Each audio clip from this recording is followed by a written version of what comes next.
दोस्तों नमस्कार आदाब, मैं हूं नेहा सैयद और आप देख रहे हैं मीडिया पब्लिसिटी न्यूज़।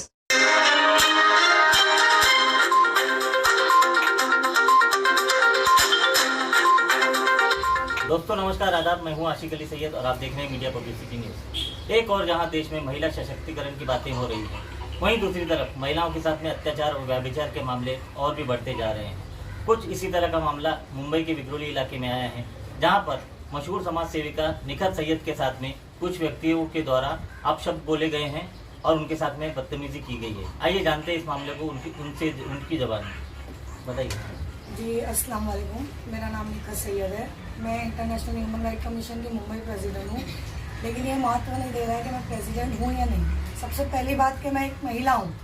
महिला होने के साथ साथ मुझे जो समाज ने अधिकार दिया है, मैं एक सोशल वर्कर हूँ। आज मैं कई साल से एक सोशल फील्ड में काम करती हूँ।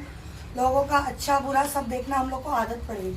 जब कुछ गलत चीज़ें या लड़ाई फसाद कुछ होता है तो उसमें हम लोग इन्वॉल्व होते हैं। इस जरिए मेरे इलाके में मौलाना चाल नंबर 5 में एक लड़का है और कुछ लोग हैं वहाँ की। मैं बहुत पुरानी, आज की मेरी 8वीं पीढ़ी है वहाँ की स्थानिक रहवासी हूँ।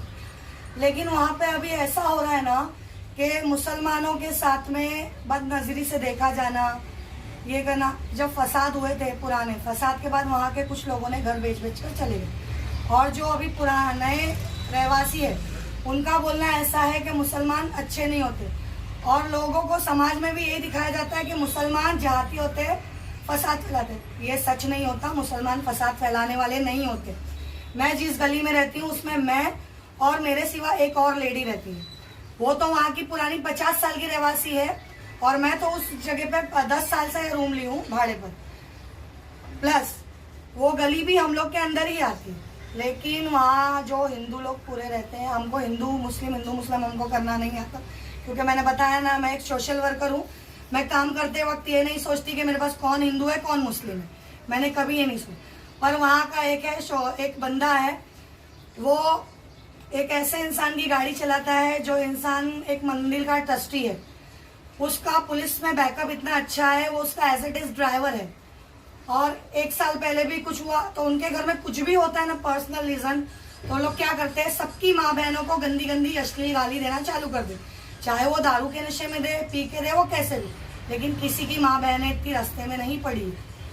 उसकी वजह से अगर उसको स्टॉप करने जाओ तो वो गंदी गंदी गालियां देता है, मुझे भी देता है, पूरी गलियों को भी देता है। और उस जगह पे वो पूरे 16 रूम के रहवासी एकजुट हो जाते हैं, फिर हमको गंदी गंदी बात करने लगती है।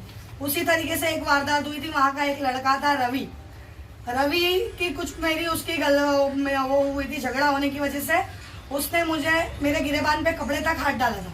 तभी 1 साल पहले उस पर कलम लग रही थी 354, लेकिन उसका करियर था, उसने मुझसे हाथ पैर जोड़ा, मैं पीछे हट गई। जान दो, बच्चे का करियर है, मैं किसी के करियर के साथ खेलना नहीं चाहती। ये मेरे अधिकार नहीं है किसी की जिंदगी बर्बाद करना। जब मैं किसी को जिंदगी दे नहीं सकती, मैं बर्बाद।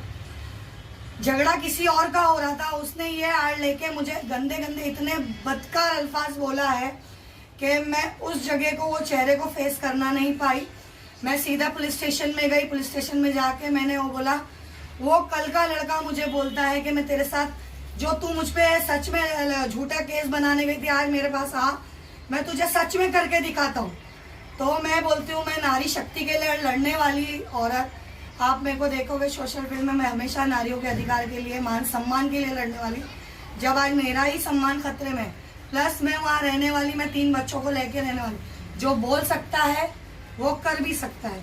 और राजू और रवि, इनको सपोर्ट, बैकअप सपोर्ट, एक हमारे यहाँ के जैन मंदिर के सदस्य है, ट्रस्टी है, वो इतने अच्छे इंसान है।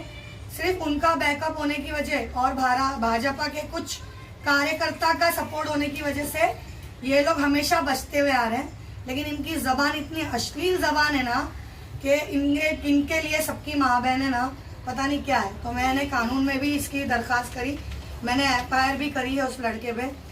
FIR तो हुई, मुझे यकीन है अपने देश के संविधान और कानून पे कि कानून मेरा साथ देगा और मुझे न्याय मिलेगा। लेकिन मैं सिर्फ आपके माध्यम से ये बोलना चाहती हूँ कि मुसलमान कोई जहादी नहीं होता है, ये लोग का बोलना। और जब मुसलमान लोग इसको झगड़ा छुड़ाने, इसका पर्सनल भी जाते ना, तो इसका पहला शब्द क्या रहता है छुड़ाने वाले को भी, तुला जातिवाद करायचा आहे का, तुला जातिवाद, ये जातिवाद का महत्व क्या होता है ये हम जैसे लोग समाज सेवक तो नहीं समझते। मैं ये सवाल का जवाब मांगती हूँ मीडिया के माध्यम से, कानून के माध्यम से, कि जातिवाद का महत्व क्या होता है। मुसलमान जाति होता है, आपका मुसलमान क्या जाति। आगे का स्टेप क्या होगा? मेरा आगे का स्टेप यही है कि अगर उसको जामीन मिल चुकी है या उसको जामीन हुई है, पर मेरी मांग यही है कि ऐसे लोग जो बोलते हैं, तो मैं वहाँ अकेली रहती हूँ, वो लोग पीने व खाने वाले लोग हैं, मैं मेरा बच्चा लेके अकेली रहती हूँ। मैं एज ए सोशल वर्कर कभी भी कहीं भी रात में आती जाती हूँ, जो बोल सकता है सर वो कर भी सकता है।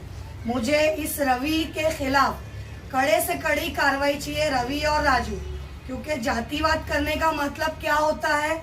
और किसी महिला को ये बोलना कि 354 तू बोलती है ना, आ तेरे साथ करता हूँ, ये मतलब क्या होता है, मुझे इसके बारे में ये जो इनके साथ में जो हादसा हुआ है उसके बाद आप लोगों का क्या कदम होगा, अगला कदम?